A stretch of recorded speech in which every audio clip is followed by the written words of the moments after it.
नमस्कार, जय श्री राम मित्रों। स्वागत है पुनः आपका एक बार आपके प्रिय चैनल पर। कैसे हैं? आशा है स्वस्थ और आनंद होंगे माँ भगवती की कृपा से। मित्रों, आज आपको आचार्य चाणक्य की बताई हुई 4 बातें बताऊंगा। अगर आप जीवन में सुखी रहना चाहते हैं, स्वानंद रहना चाहते हैं, हर समय खुश रहना चाहते हैं, तो 4 बातों का हर समय ध्यान रखें। और अगर सुखी रहना चाहते हैं तो 4 लोगों का साथ सदा के लिए छोड़ दें। अगर इन 4 लोगों के साथ आप रहेंगे तो निश्चित है आप दुखी ही रहेंगे, आपको कोई खुश नहीं रख पाएगा। इसलिए बहुत ध्यान से पूरा वीडियो देखें। 4 ऐसे इंसान जिनके साथ रहने से आप जीवन भर दुखी रह सकते हैं, उनके बारे में आपको बताने जा रहा हूं एक कहानी के माध्यम से। एक विद्यार्थी विद्या अध्ययन के बाद अपने घर आ गया। बहुत समय व्यतीत हो गया, अपने काम में लग गया। कई साल बाद उसके पूज्य गुरुदेव भगवान उसके घर पधारे। विद्यार्थी ने अपने गुरु जी का बहुत ही स्वागत सत्कार किया, सम्मान किया। गुरु जी काफी दिन तक अपने शिष्य के साथ रहे। एक दिन गुरु जी ने वहां से जाने का निश्चय किया कि बेटा मेरे को अपने घर जाना है। शिष्य अपने गुरु के चरणों में साष्टांग लेट गया, प्रणाम किया। बोला, गुरुदेव, जब से आपके द्वारा विद्या अध्ययन करके मैं वापस अपने घर आया, तब से सदैव आपकी याद आती रही। हर वक्त आपकी कमी खली। आपके इतने दिन इस घर में रहने से मेरे जीवन की अपूर्णीय क्षति जो थी वो दूर हो गई। क्यों? गुरु जैसा साथ भाग्य से मिलता है। और रोने लगा। गुरु जी ने अपने शिष्य को गले लगा लिया। बोले, बेटा मैं सौभाग्यशाली हूं, तो तेरे जैसा शिष्य मेरे को मिला है। अगर अच्छा गुरु मिलना कठिन है तो अच्छा शिष्य मिलना भी कठिन चीज है। गुरु जी कहने लगे, बेटा आज मैं तुम्हें शिक्षा दे रहा हूं। अगर जीवन में सुखी रहना चाहते हो तो इन 4 लोगों से सदैव दूर रहना।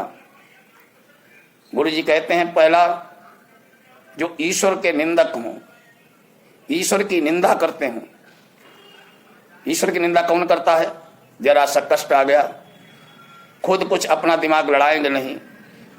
जरा सा संकट आ गया, जरा सी परेशानी आ गई, लगे ईश्वर मेरा को सुखी देखना ही नहीं चाहता। हर समय नकारात्मक बात, अपनी हर कमी को ईश्वर के सर मढ़ना और निंदा करना। ऐसे व्यक्ति खुद निकम्मे होते हैं, खुद कुछ नहीं करेंगे, लेकिन उनका जरा भी नुकसान हुआ, जीवन में जरा भी परेशानी आई, तो बस भगवान ने उनके ऊपर संकट डाल दिया है, लगेंगे भगवान की निंदा करने। ऐसे लोगों के पास अगर आप बैठेंगे तो आप भी धीरे धीरे उसकी नकारात्मक जो सोच है उससे प्रभावित हो जाएंगे और दुखी रहने लगेंगे।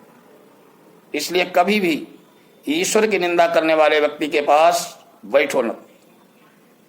दूसरा, गुरुदेव बताते हैं, मूर्ख इंसान, मूर्ख का साथ करोगे, वो मूर्खता की बात करेगा, उसको आप समझाओगे तो मूर्ख हृदय न चेत, चाहे गुरु मिले बिरंच शिव। मूर्ख को तो ब्रह्मा विष्णु आदि भी नहीं समझा सकते हैं, तो तुम्हारे जैसा छोटा इंसान कहाँ समझा पाएगा? उसको समझाने में अपना कीमती समय बर्बाद करोगे। इसलिए उतना समय अगर हरि चिंतन में लगाओ, भगवान के भजन में लगाओगे या किसी अध्ययन में लगाओगे तो वो आपके काम आएगा। इसलिए भूल कर भी मूर्ख व्यक्ति का साथ मत करो। तीसरा, गुरु जी बताते हैं, उल्टा स्त्री, उल्टा या चरित्रहीन स्त्री, उसका अगर साथ करोगे, उसकी अगर मदद भी कर दोगे तो मदद भी आपके लिए जी का जंजाल बन जाएगी, आपको संकट में डाल देगी। इसलिए भूल कर भी उल्टा स्त्री का साथ मत करो।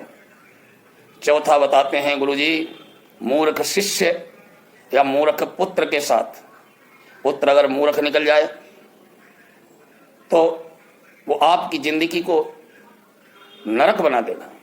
इसलिए प्रयास करके पुत्र को अच्छे संस्कार दो, अच्छा आचरण करने की प्रेरणा दो, खुद भी ऐसा आचरण करो ताकि आपके पुत्र प्रभावित होकर के अपना जीवन संयमित बनाएं।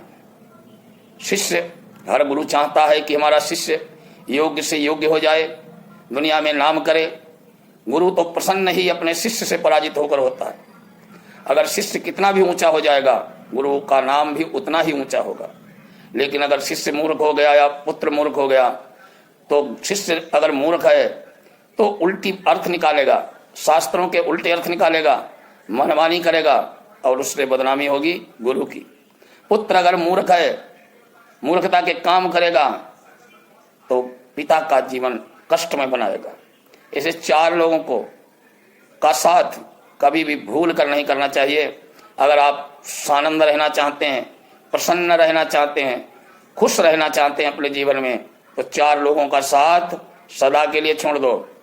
ईश्वर की निंदा करने वाला, मूर्ख व्यक्ति, उल्टा स्त्री और मूर्ख पुत्र या शिष्य, आप अगर चार लोगों का साथ छोड़ देते हैं तो निश्चित ही आप जीवन में प्रसन्न रहेंगे, आनंदित रहेंगे।